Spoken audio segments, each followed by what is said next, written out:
And now, SealTech, brought to you by Steele Rubber Products, helping restore the car of your dreams.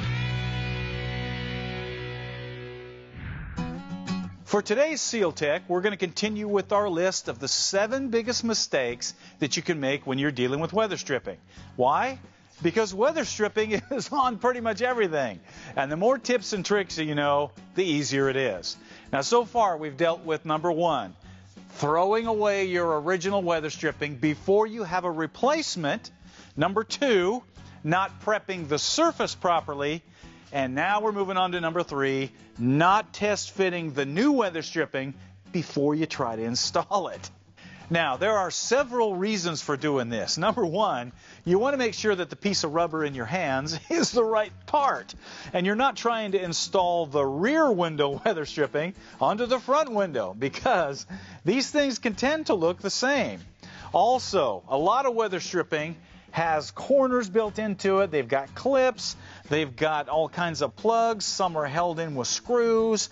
And a test fit will reveal if you need to pick up any extra fasteners to put the weather stripping in. And then finally, on a lot of door and window weather stripping, sometimes you've got to cut it and trim it to get it to fit just right. Now is the time to do it. This is why a test fit of new weather stripping is important. Mistake number 4 goes right hand in hand with the test fit, and that is not double checking the orientation of the rubber as you're installing it. Now, I know you're probably thinking, what?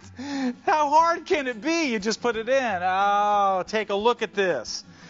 There's a lot of grooves and nooks and crannies and weird shapes on these weather stripping pieces, and it is really easy to get things turned around. You would be surprised how many people will install a piece of weather stripping upside down or backwards, especially in a trunk. Another tip to help keep things orientated properly is to take pictures of a piece of the original rubber in place on the vehicle, or save a small piece of the original rubber with it well marked on how it fits.